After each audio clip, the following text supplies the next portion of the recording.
जय हिंद बच्चों। आज इस वीडियो में हम लोग चर्चा करेंगे वस्तु और सेवा कर पर। ठीक है, वस्तु एवं सेवा कर, गुड्स एंड सर्विस टैक्स, जिसको हम लोग जीएसटी बोलते हैं। ठीक है, ये रहा आपके स्क्रीन पर, आपके सामने आप देख सकते हैं। तो चलिए पहले इसके बारे में थोड़ा हम पढ़ लेते हैं। ये जीएसटी है क्या? तो कहता है कि जीएसटी एक अप्रत्यक्ष कर है। क्या है? अप्रत्यक्ष कर। कर दो प्रकार के होते हैं, एक होता है प्रत्यक्ष कर, डायरेक्ट टैक्स, और दूसरा होता है अप्रत्यक्ष कर यानी इनडायरेक्ट टैक्स। ठीक है, डायरेक्ट टैक्स कहते हैं उस कर को जो करदाता करदाता कहते हैं जो कर का भुगतान करता है, जिसके ऊपर कर भुगतान करने की दायित्व होती है, उसी को करदाता कहते हैं। तो वह कर जो करदाता अपने हाथों से प्रत्यक्ष रूप से सरकार के खजाने में जमा करता है, उस कर को प्रत्यक्ष कर कहते हैं। और अप्रत्यक्ष कर उस कर को कहते हैं जो करदाता सीधे सरकार के खजाने में अपने हाथ से जमा नहीं करता है, बल्कि वो किसी न किसी माध्यम से सरकार तक पहुंचाता है। तो जो कर सरकार तक करदाता किसी न किसी माध्यम के जरिए पहुंचाए, हम वैसे कर को अप्रत्यक्ष कर कहते हैं। ठीक है, बाकी टैक्स पर आगे फ्यूचर में कभी कोई टॉपिक आया तो उस पर हम विस्तृत चर्चा करेंगे। ठीक है, आप फिलहाल इसको पढ़ेंगे कि जीएसटी एक अप्रत्यक्ष कर है जो सरकार के द्वारा पेट्रोलियम एवं मानव उपयोग के लिए अल्कोहल पदार्थों को छोड़कर, ठीक है, ध्यान से देख सकते हैं यहां पर क्या, पेट्रोलियम एवं मानव उपयोग के लिए अल्कोहल पदार्थ को छोड़कर अन्य वस्तुओं और सेवाओं की आपूर्ति पर एक निश्चित दर से लगाया जाता है। ठीक है, तो इसको आप एक बार पढ़ लीजिएगा। अब आगे देखते हैं क्या कहता है जीएसटी के बारे में। जीएसटी को यहां पर दो भाग में बांटा गया है, एक इंट्रा स्टेट मूवमेंट पर जीएसटी, दूसरा इंटर स्टेट मूवमेंट पर जीएसटी। ठीक है, इंट्रा स्टेट मूवमेंट क्या है, इंटर स्टेट मूवमेंट क्या है? तो यहां पर हमने लिखा है कि एक राज्य के अंदर होने वाली गतिविधियां, इंट्रा स्टेट मतलब एक ही राज्य के अंदर होने वाली गतिविधियां। अर्थात यदि बिहार का कोई विक्रेता बिहार के किसी क्रेता को माल बेचे और माल की डिलीवरी बिहार में ही करे, तो उसको कहते हैं इंट्रा स्टेट मूवमेंट, यानी एक राज्य के अंदर होने वाली गतिविधियां। ठीक है, और दूसरा इंटर स्टेट मूवमेंट, यानी दो राज्यों के बीच होने वाली गतिविधियां, जिसके अंदर आयात और निर्यात भी शामिल हो जाता है। अर्थात यदि बिहार का कोई विक्रेता बंगाल के किसी क्रेता को माल बेचे और माल की डिलीवरी उसको बंगाल में करे, तो हम इसको इंटर स्टेट मूवमेंट अर्थात दो राज्यों के बीच होने वाली गतिविधियां कहते हैं। ठीक है, तो आप इसको पढ़ लीजिएगा, एक इंट्रा स्टेट मूवमेंट, दूसरा इंटर स्टेट मूवमेंट। अर्थात एक राज्य के अंदर होने वाली गतिविधियां, क्रेता भी और विक्रेता, क्रेता और विक्रेता दोनों एक ही राज्य का हो, क्रय विक्रय की प्रक्रिया एक ही राज्य में संपन्न हो और माल की डिलीवरी भी उसी एक ही राज्य में हो। जिस राज्य से माल का बिक्री हो, उसी राज्य में उस माल की डिलीवरी हो। ठीक है, और इंटर स्टेट में समझ में आ गया, दो राज्यों के बीच, यानी क्रेता अलग राज्य का होगा, विक्रेता अलग राज्य का होगा, और एक राज्य का विक्रेता दूसरे राज्य के क्रेता के हाथ अपना माल बेचेगा और माल की डिलीवरी क्रेता को उसके राज्य में पहुंचा कर देगा। ठीक है, तो इसको कहते हैं इंटर स्टेट मूवमेंट। ठीक है, तो आप ये दो देख सकते हैं। तो मूवमेंट के आधार पर, गतिविधि के आधार पर जीएसटी चार्ज किया जाता है। ठीक है, तो आइए इंट्रा स्टेट मूवमेंट में क्या होगा। कहा जाता है कि जब एक ही राज्य के अंदर गतिविधियां होती है, यानी क्रेता और विक्रेता दोनों एक ही राज्य के होते हैं, क्रय और विक्रय एक ही राज्य में संपन्न होते हैं, तब वहां पर विक्रेता के द्वारा क्रेता से दो जीएसटी लिया जाता है। कितना जीएसटी लिया जाता है? दो जीएसटी। एक को कहते हैं सेंट्रल जीएसटी यानी सीजीएसटी, दूसरे को कहेंगे स्टेट जीएसटी यानी SGST. Sorry, central GST, state GST, अर्थात एक ही राज्य के अंतर्गत जब गतिविधियां होगी, क्रय विक्रय होगा, तब विक्रेता के द्वारा क्रेता से एक सेंट्रल जीएसटी सीजीएसटी वसूला जाएगा और एक स्टेट जीएसटी यानी एसजीएसटी वसूला जाएगा। मान लीजिए कि जीएसटी की दर 12% है तो 6% सेंट्रल जीएसटी हो जाएगा और 6% स्टेट जीएसटी होगा। तो सेंट्रल जीएसटी हो गया वह जीएसटी जो केंद्र सरकार के खजाने में जमा होता है। सेंट्रल जीएसटी का पैसा कहां जमा होता है? केंद्र सरकार के खजाने में जमा होता है। और स्टेट जीएसटी राज्य सरकार के लिए वसूला जाता है, अर्थात स्टेट जीएसटी का जो पैसा होगा वो राज्य सरकार के खजाने में जमा होता है। तो इंट्रा स्टेट मूवमेंट में कितने जीएसटी कलेक्ट किए जाते हैं विक्रेता के द्वारा? 2 जीएसटी। कौन कौन? सीजीएसटी यानी सेंट्रल जीएसटी, दूसरा एसजीएसटी यानी स्टेट जीएसटी। इतना आप याद रखेंगे। आगे चलते हैं। इंटर स्टेट मूवमेंट यानी 2 राज्यों के बीच जब गतिविधि होगी या आयात निर्यात होगा तो वहां पर एक जीएसटी वसूला जाता है जिसको कहते हैं इंटीग्रेटेड जीएसटी यानी आईजीएसटी। ठीक है, अगर आईजीएसटी 12% होगा तो 12% इंटीग्रेटेड जीएसटी यानी आईजीएसटी कलेक्ट किया जाएगा। किसके द्वारा? विक्रेता के द्वारा। ठीक है, कब? जब क्या कहते हैं मूवमेंट या जब गतिविधियां 2 राज्यों के बीच संपन्न होगी तो। ठीक है, तो इस बात को याद रखेंगे, इतना को आप ध्यान रखेंगे कि कब 2 जीएसटी चार्ज किया जाता है, अर्थात कब सीजीएसटी और एसजीएसटी चार्ज किया जाता है और कब इंटीग्रेटेड जीएसटी यानी आईजीएसटी चार्ज किया जाता है। ठीक है, इसको आप ध्यान रखेंगे। चलिए आगे बढ़ते हैं, आगे देखते हैं क्या है। आगे कहता है इनपुट जीएसटी। अब ये इनपुट जीएसटी क्या है? तो इसके बारे में कहा गया है कि माल क्रय करते समय यानी जब आप माल क्रय करेंगे तो क्रय करते समय जो जीएसटी चुकाई जाती है यानी जो जीएसटी आप चुकाएंगे, पे करेंगे, उसे इनपुट जीएसटी कहते हैं। उसे क्या कहते हैं? इनपुट जीएसटी कहते हैं। तो इनपुट जीएसटी के बारे में समझ में आ गया कि जब हम माल क्रय करेंगे और माल क्रय करते समय जो जीएसटी हम चुकाएंगे वो क्या हो गया हमारा? इनपुट जीएसटी, अर्थात input CGST, input IGST, input CGST, input SGST और इनपुट आईजीएसटी। तो उसको हम इनपुट जीएसटी कहते हैं। ठीक है, याद रखेंगे। आगे आउटपुट जीएसटी क्या है? तो आउटपुट जीएसटी कहते हैं इनपुट जीएसटी का ठीक उल्टा। माल विक्रय करते समय यानी जब आप माल बेचते हैं तो माल बेचते समय जीएसटी जो प्राप्त होती है, जो जीएसटी आपको प्राप्त होती है यानी जो जीएसटी आप कलेक्ट करते हैं उसे आउटपुट जीएसटी कहते हैं। ठीक है, तो माल क्या कहते हैं खरीदते समय, क्रय करते समय इनपुट जीएसटी हो जाएगा और माल बेचते समय क्या हो जाएगा? वो आउटपुट जीएसटी। इनपुट जीएसटी हम पे करते हैं और आउटपुट जीएसटी हम कलेक्ट करते हैं। ठीक है, तो चलिए आगे चलते हैं। अच्छा, इनपुट जीएसटी में भी इनपुट सीजीएसटी, आउटपुट जीएसटी में आउटपुट सीजीएसटी, आउटपुट एसजीएसटी और आउटपुट आईजीएसटी हम परिस्थिति अनुसार बना लेंगे। ठीक है, अब आइए यहां पर एक नोट लिखा गया है, इस नोट को भी ध्यान से आप पढ़ लेंगे। कह रहा है कि इनपुट जीएसटी से आउटपुट जीएसटी का समायोजन किया जाता है, यानी आपने जो जीएसटी पे किया है और आपने जो जीएसटी कलेक्ट किया है तो पे जीएसटी और कलेक्ट जीएसटी दोनों का क्या किया जाता है? एडजस्टमेंट किया जाता है, समायोजन किया जाता है। ठीक है, आगे देखिए क्या है। और समायोजन करने पर यदि आउटपुट जीएसटी अथवा प्राप्त जीएसटी अधिक होता है और इनपुट जीएसटी अथवा चुकाई गई जीएसटी कम होती है, यानी क्या कह रहा है? आउटपुट जीएसटी अधिक और इनपुट जीएसटी कम। आउटपुट जीएसटी अधिक, आपने कलेक्ट किया ज्यादा और आपने पे किया, चुकाया कम, अधिक होता है तो क्या कह रहा है? तब अंतर की राशि आउटपुट जीएसटी जो बचता है, चूंकि आउटपुट जीएसटी अधिक है तो अंतर क्या बचेगा? आउटपुट ही बचेगा। तो आउटपुट जीएसटी व्यापारी के द्वारा सरकार के कर विभाग में जमा कराई जाती है। ठीक है, मतलब क्या समझ में आया आपको?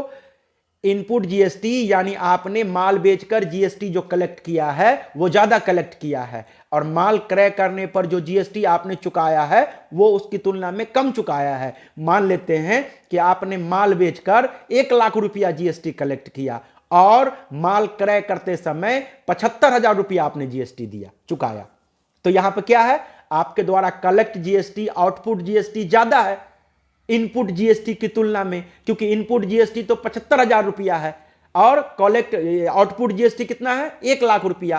तो आउटपुट 1 लाख से इनपुट 75,000 जीएसटी को आप लेस कर दीजिए, तो क्या बचा, आउटपुट जीएसटी बचा ना 25,000। तो यही प्रश्न में कह रहा है कि तब अंतर की राशि, यहां पर सब लिखा हुआ है कि तब अंतर की राशि आउटपुट जीएसटी व्यापारी के द्वारा सरकार के कर विभाग में जमा कराई जाएगी। ठीक है, याद रखेंगे इस चीज को। ठीक है, तो मतलब समझ में आ गया आपको कि अगर हम जीएसटी 1 लाख कलेक्ट करते हैं और अगर हमारा पे जीएसटी यानी चुकाई गई जीएसटी 75,000 रुपया है, तो हम उस 1 लाख रुपया आउटपुट जीएसटी, कलेक्ट जीएसटी से चुकाई गई इनपुट जीएसटी 75,000 रुपया को लेस कर लेंगे, क्योंकि उतना हम चुका चुके हैं पहले, उसको हम लेस कर लेंगे। तो रेस्ट कितना बच जाएगा आपके पास, आउटपुट जीएसटी का बैलेंस 25,000। तो आप क्या करेंगे, उस आउटपुट जीएसटी जो 25,000 रुपया आपके पास बैलेंस बच रहा है, आप इस जीएसटी को सरकार के खजाने में क्या करेंगे, सरकार के विभाग, कर विभाग में जाकर के आपको ये जीएसटी जमा करना होगा। ठीक है, समझ में आ गई बात। अब देखिए क्या कर रहा, और यदि इनपुट जीएसटी अथवा चुकाई गई जीएसटी अधिक हो, यानी आप जो जीएसटी चुकाते हैं वो ज्यादा, और आउटपुट जीएसटी अथवा प्राप्त जीएसटी यानी जो आपने प्राप्त किया है वो कम होती है, तब अंतर की राशि, तब अंतर क्या बचेगा, अगर इनपुट जीएसटी ज्यादा होगा, आपके द्वारा चुकाई गई जीएसटी ज्यादा और आपने जो कलेक्ट किया है, जो प्राप्त किया है वो कम, तो यहां पर क्या बचेगा, इनपुट का बैलेंस बचेगा, क्योंकि इनपुट ज्यादा है। अब मान लीजिए कि इनपुट जीएसटी 1 लाख है। अब मान लीजिए कि इनपुट जीएसटी कितना, 1 लाख, यानी आपने चुकाया कितना, 1 लाख, और आउटपुट जीएसटी यानी आपने कलेक्ट कितना किया, 75,000। तो अभी जो 25,000 बच रहा है, उस 25,000 रुपया को, अर्थात अंतर की राशि, इनपुट जीएसटी जो बचेगा 25,000, उसको व्यापारी के द्वारा व्यय माना जाएगा। क्या माना जाएगा, व्यय माना जाता है, अथवा वस्तु एवं सेवा की लागत माना जाता है। ठीक है, यानी चुकाई गई जीएसटी ज्यादा होगी और प्राप्त जीएसटी, वसूल की गई जीएसटी कम होगी। इनपुट ज्यादा होगा, आउटपुट कम होगा, तो इनपुट से आउटपुट घटाकर जो इनपुट का शेष बचेगा, उस इनपुट जीएसटी को क्या मानेंगे, व्यय मानेंगे, अथवा वस्तु व्यय मानेंगे, या वस्तु अथवा सेवा की लागत मानेंगे, और भविष्य में समायोजन करने के लिए स्थगित कर दिया जाएगा। और इस व्यय को भविष्य में क्या कहते हैं, आउटपुट जीएसटी से अपलिखित करने के लिए, उसको समायोजित करने के लिए इसको स्थगित कर दिया जाएगा, यानी फॉरवर्ड कर दिया जाएगा। ठीक है, तो इस चीज को आप याद रखेंगे कि जीएसटी क्या है, इसको आप एक बार पढ़ लेंगे। जीएसटी क्या है, जीएसटी का आधार क्या है, तो इंटर स्टेट मूवमेंट और इंट्रा स्टेट मूवमेंट और इंटर स्टेट मूवमेंट, ये जीएसटी का आधार है। अर्थात जब गतिविधियां एक ही राज्य में संपन्न होगी तो 2 तरह की जीएसटी होगी, सीजीएसटी और एसजीएसटी, सेंट्रल गवर्नमेंट का जीएसटी में हिस्सा, स्टेट गवर्नमेंट का जीएसटी में हिस्सा। और अगर गतिविधियां 2 राज्य के बीच होगी, या इंपोर्ट और एक्सपोर्ट होगा, आयात अथवा निर्यात होगा, तब वहां पर आईजीएसटी, इंटीग्रेटेड जीएसटी चार्ज किया जाता है। ठीक है, और इसमें आपको और क्या ध्यान रखना है, इनपुट जीएसटी किसको कहेंगे, आउटपुट जीएसटी किसको कहेंगे, इनपुट जीएसटी का आउटपुट जीएसटी से समायोजन करेंगे। अगर आउटपुट ज्यादा होगा, इनपुट कम, तो अंतर की राशि आउटपुट सरकार के कर विभाग में व्यापारी के द्वारा जमा किया जाएगा। और अगर इनपुट ज्यादा होगा, आउटपुट कम, तो अंतर की राशि इनपुट जीएसटी को व्यापारी तत्काल व्यय मानेगा, या अपने वस्तु अथवा सेवा की लागत मानेगा, और उसको भविष्य में समायोजन करने के उद्देश्य से स्थगित कर देगा। ठीक है, तो इतनी बात समझ में आ गई। अब आप इस पर आधारित कुछ जर्नल देख लीजिए, कैसे हम जर्नल करते हैं। ठीक है, चलिए आगे बढ़ते हैं। यह रहा उदाहरण के लिए, आप देख सकते हैं यहां पर कुछ उदाहरण है। उदाहरण नंबर 1 कहता है कि 10,000 रुपये का माल, कितने का माल? 10,000 रुपये का माल, 10,000 रुपये का माल नकद क्रय किया, ठीक है, जिस पर 6% सीजीएसटी और 6% एसजीएसटी है। तो माल आपने कितने का क्रय किया? 10,000 का, अर्थात परचेज अकाउंट को आप डेबिट करेंगे कितना से? 10,000 से। माल क्रय करेंगे तो परचेज अकाउंट डेबिट होता है, वॉल्यूम नंबर 3 में आपको बताया गया है। अब वॉल्यूम नंबर 3 में परचेज और सेल्स के कॉन्सेप्ट पर जो चर्चा किया गया है वो वॉल्यूम नंबर 3 में आप जाकर के देख सकते हैं, ठीक है। तो जब माल परचेज हुआ, तो माल क्रय किया गया, तो क्या लिखेंगे? Purchase account debit. तो हमने यहां पे क्या किया? परचेज अकाउंट को डेबिट किया। कितने का माल परचेज हुआ? 10,000 का, परचेज अकाउंट डेबिट, ठीक है।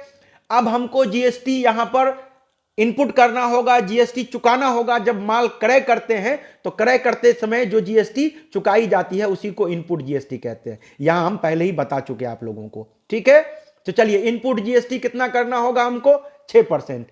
6% केंद्र सरकार के लिए सीजीएसटी और 6% राज्य सरकार के लिए एसजीएसटी। तो चलिए हम यहां पर लिखते हैं इनपुट सीजीएसटी अकाउंट डेबिट कितना? 600 रुपया, 10,000 का 6%, ठीक है। हमने यहां पर इनपुट सीजीएसटी को डेबिट क्यों किया? क्योंकि हम ये चुका रहे हैं, तो फिलहाल अभी तत्काल मेरे लिए खर्चा है, हम खर्च मानकर तत्काल इसको डेबिट कर दिए। इनपुट एसजीएसटी राज्य सरकार के लिए, इनपुट एसजीएसटी अकाउंट डेबिट, ये भी चुका रहे हैं कितना? 600 रुपया। तो हमने फाइनली विक्रेता को कितना चुकाया? 10,000 का माल नकद क्रय किया तो विक्रेता को हमने कुल कितना चुकाया? 11,200 रुपया। तो हम क्या, किसको क्रेडिट करेंगे? टू कैश या बैंक अकाउंट को, ठीक है। क्योंकि पैसा जा रहा है, अगर चेक देंगे तो बैंक अकाउंट क्रेडिट हो जाएगा, कैश देंगे तो कैश क्रेडिट होगा। तो कैश या बैंक आप कुछ भी क्रेडिट कर सकते हैं, ठीक है।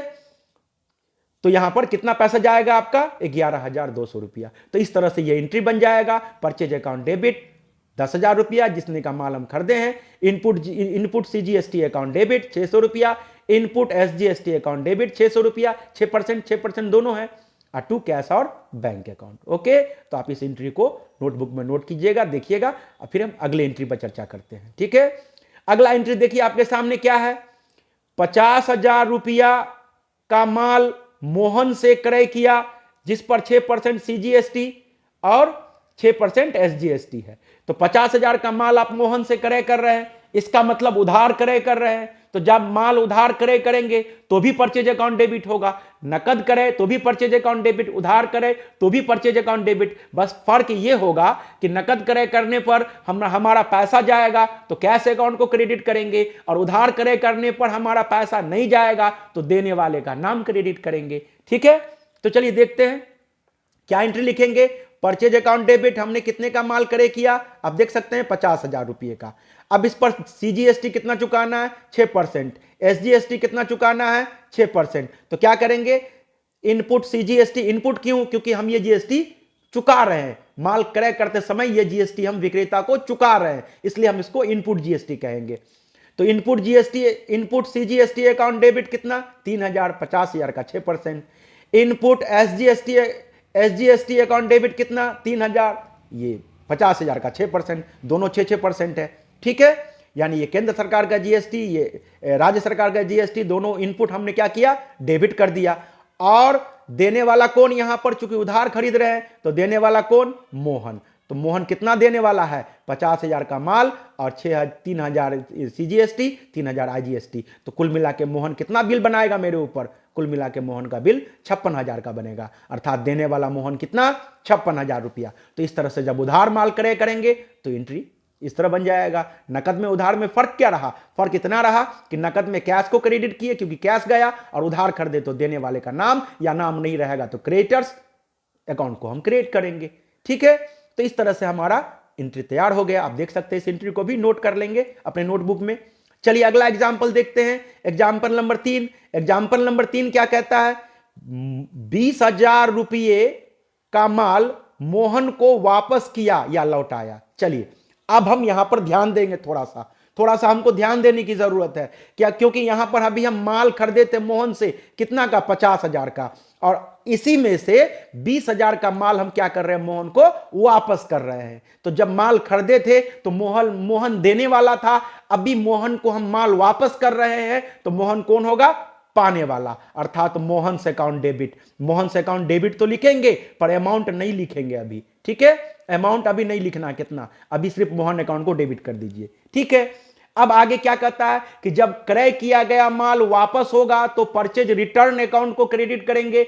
याद कीजिए आपका volume number purchase and sales, हाँ क्या कहते हैं, डिस्काउंट वाला में होगा। आप देखेंगे वॉल्यूम नंबर जिसमें लिखा गया होगा शीर्षक discount account and bad debts account, शायद वॉल्यूम 3 या 4 होगा, आप देख सकते हैं। उसमें जाकर के इस बात पर चर्चा की गई है कि जब माल क्रय करके वापस करेंगे तो वहां पर परचेज रिटर्न अकाउंट को क्रेडिट किया जाएगा, ठीक है। तो क्या लिखेंगे, टू परचेज रिटर्न अकाउंट, हमने माल कितने का वापस किया, 20,000 रुपये का। अब ध्यान दें, ये माल जो वापस हो रहा है तो यहां पर जीएसटी आप आउटपुट नहीं लिखेंगे क्योंकि ये इनपुट जीएसटी का रिटर्न है, ठीक है। तो हम यहां पर इनपुट जब क्रय किए थे तो इनपुट जीएसटी को डेबिट किए थे 6% से।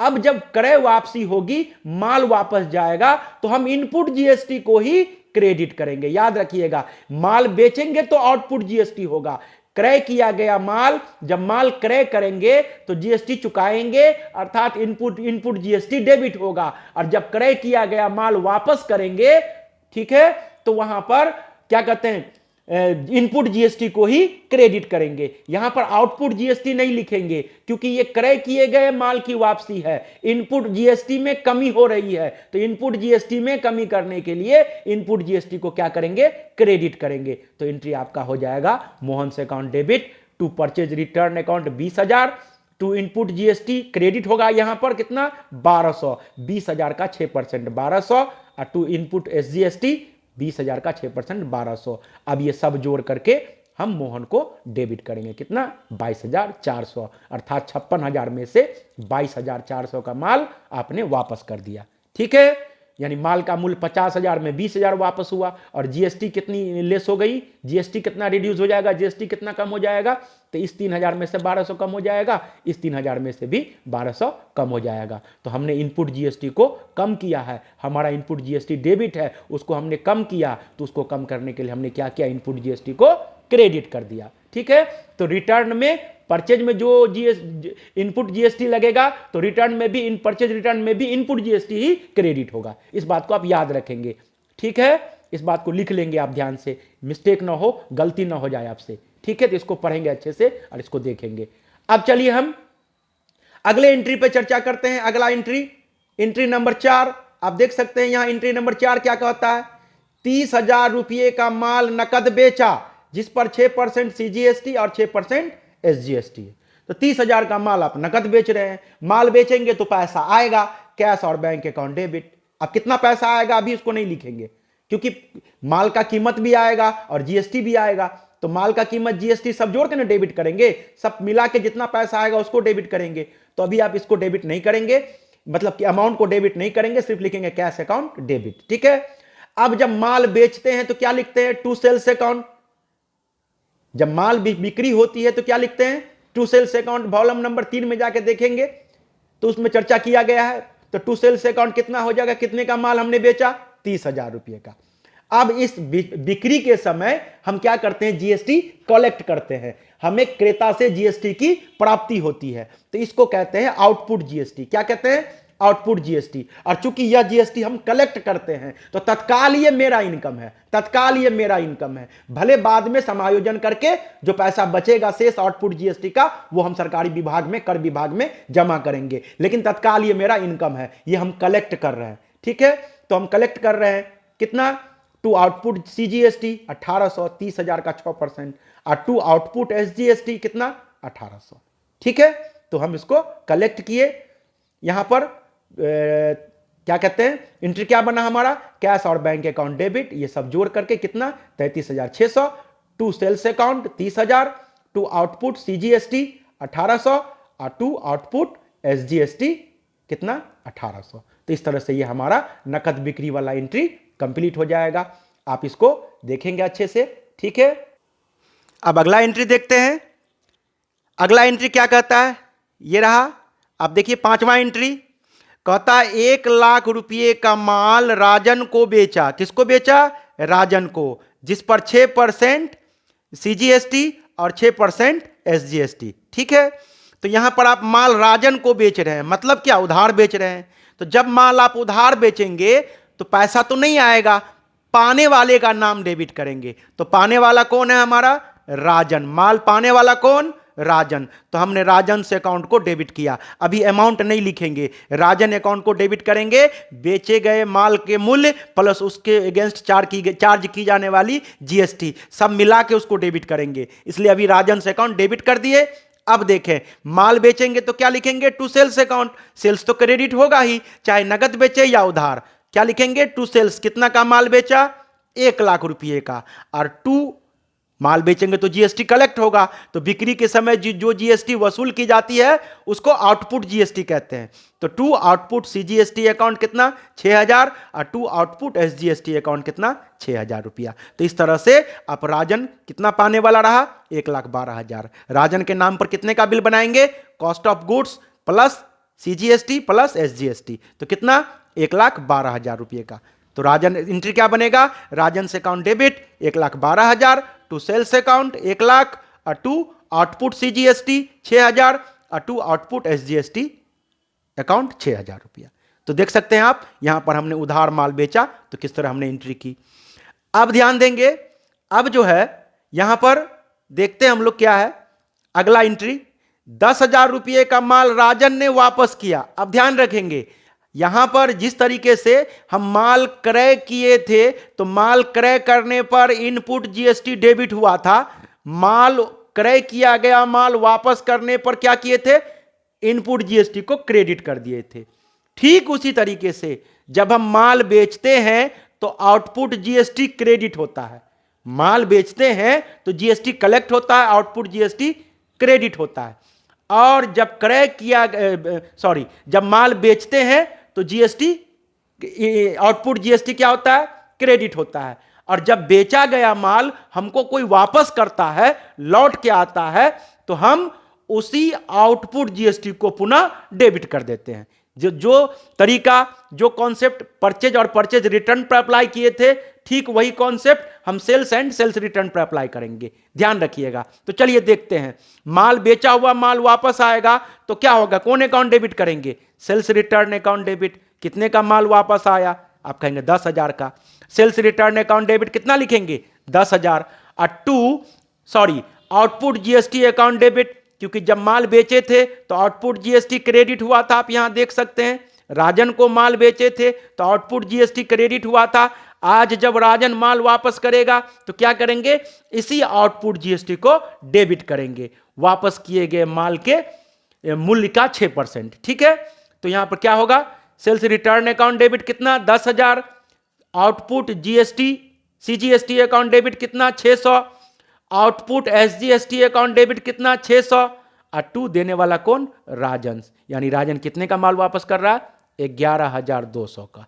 हम जो उसको बिल बनाए थे 1,12,000 का, उसमें से 11,200 का वो वापस कर रहा है। ठीक है, तो अब हम अगला एंट्री देखेंगे।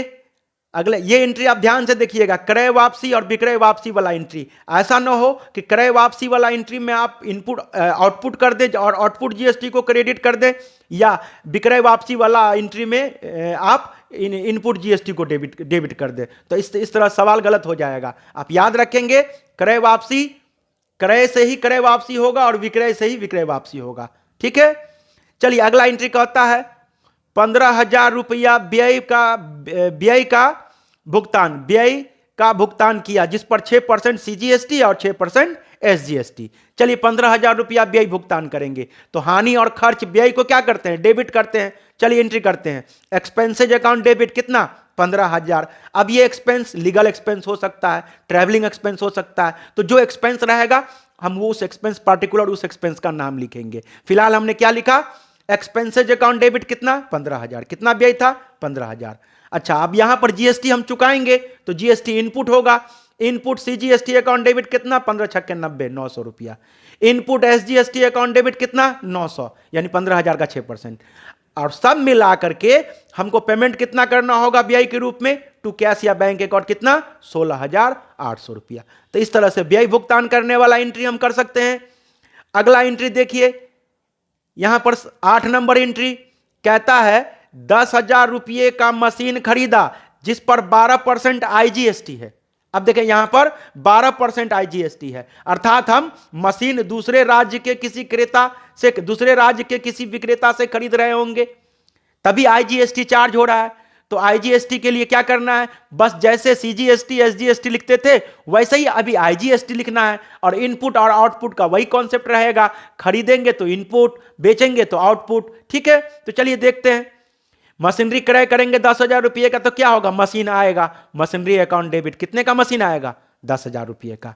अच्छा, इस पर हमको आईजीएसटी इनपुट करना है, क्रय कर रहे हैं, जीएसटी चुकाना है हमको, तो इनपुट आईजीएसटी अकाउंट डेबिट कितना, 12%, दिख रहे हैं यहाँ 12% है, तो हम 12% चार्ज कर देंगे, 1200 रुपया। आप पेमेंट कितना करे पर कितना करना पड़ेगा, मशीन के विक्रेता को हम कितना पेमेंट करेंगे, 11,200 रुपया। तो इस तरह से किसी संपत्ति को हम जब क्रय करेंगे तो नकद क्रय करेंगे तो asset account debit, input IGST और टू कैश या बैंक। अगर उधार क्रय करते तो सब कुछ तो वही रहता, यहां पर केवल विक्रेता का नाम क्रेडिट करते, यानी देने वाले का नाम क्रेडिट कर देते।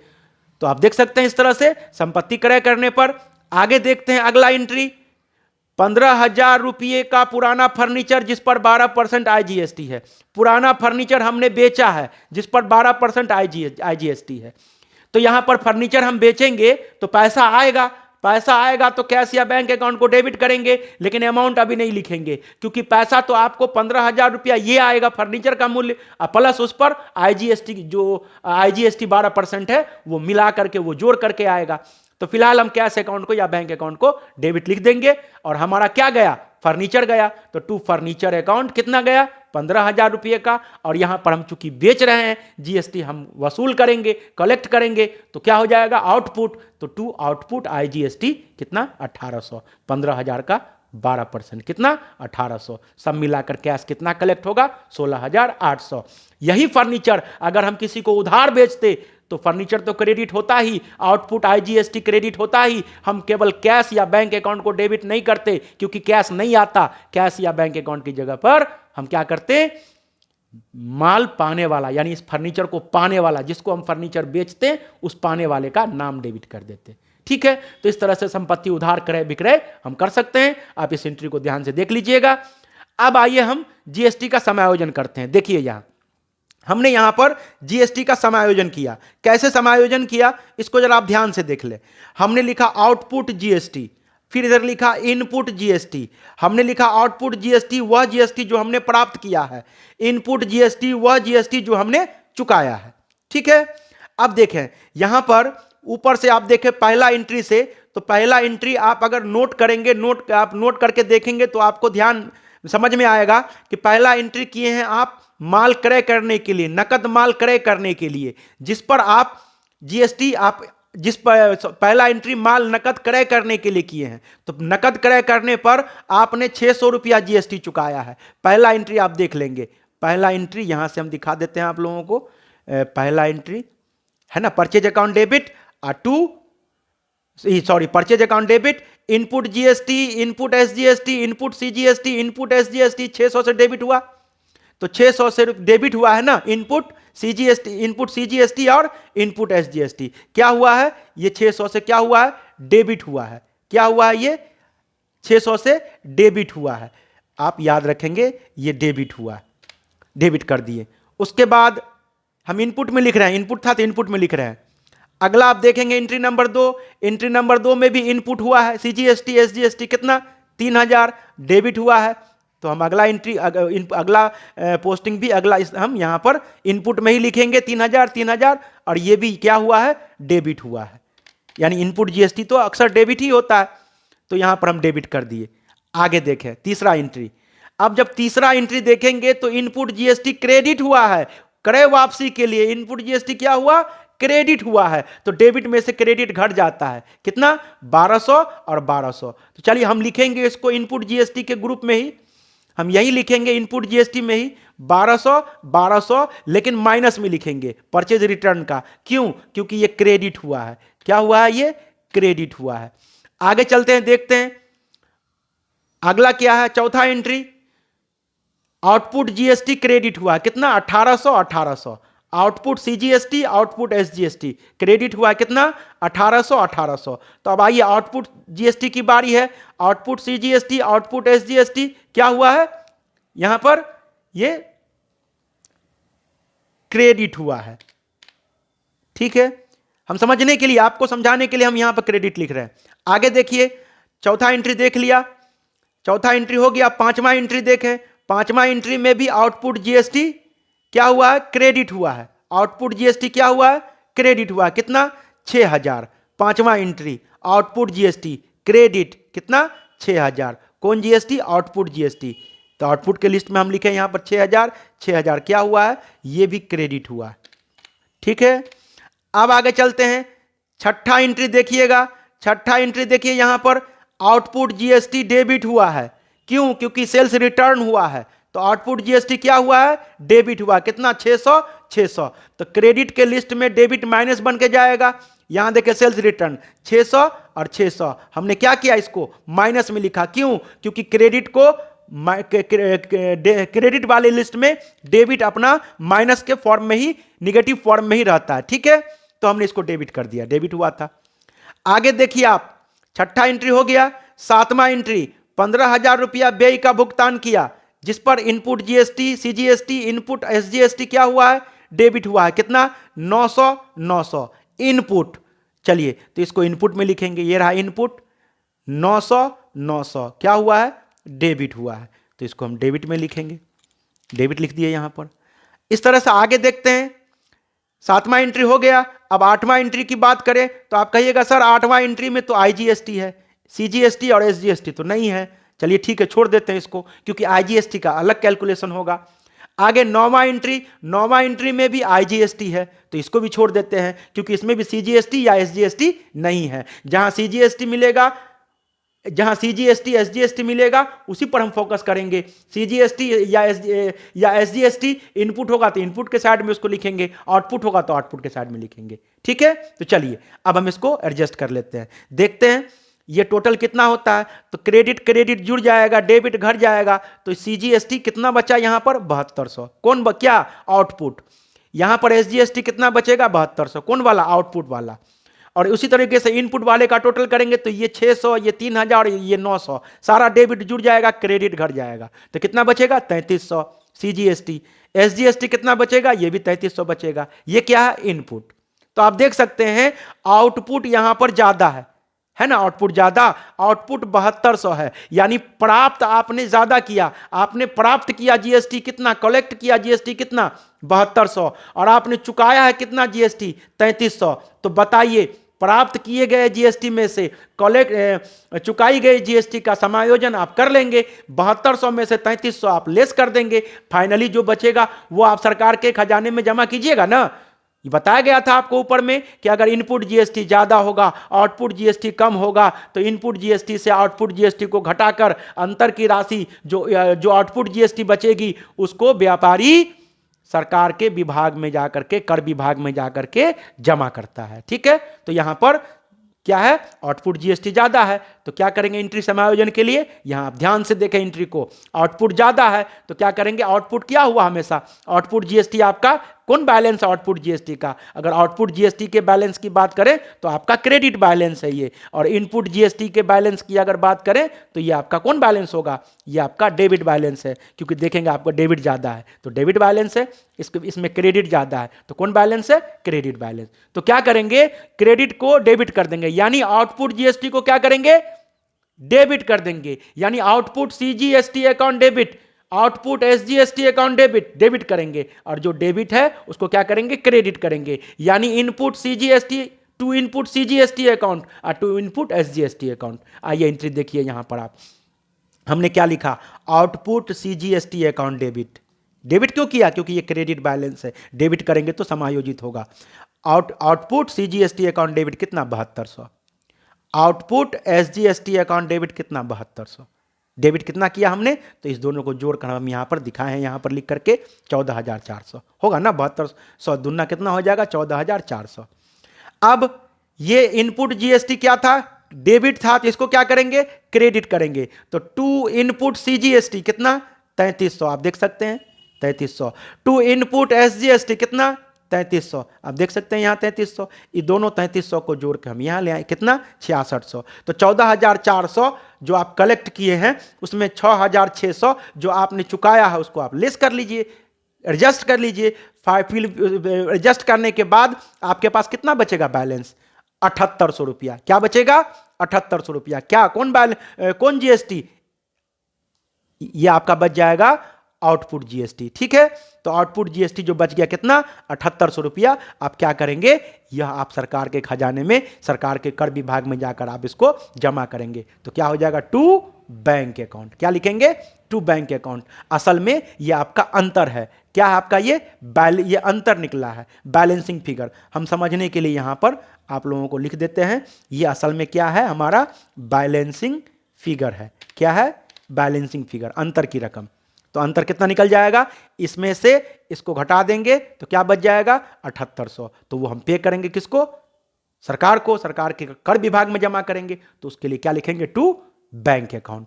ठीक है, तो इस तरह से इनपुट जीएसटी से आउटपुट जीएसटी का समायोजन हो जाएगा। आप देख सकते हैं यहां पर। अब चलिए आगे। अब क्या बचा था? आईजीएसटी। अब देखें यहां पर आईजीएसटी, जिसका हम सीजीएसटी और एसजीएसटी में समायोजन नहीं किए थे। आईजीएसटी, अब देखिए आईजीएसटी का इनपुट कितना है? 1200। आउटपुट कितना है? 1800। इनपुट कितना? 1200। आउटपुट कितना? 1800। इनपुट कितना? 1200। आउटपुट कितना? 1800। आप देख सकते हैं, यानी आपने प्राप्त किया 1800 और चुकाया कितना? 1200। तो बिल्कुल उसी तरीके से इसका भी समायोजन करेंगे।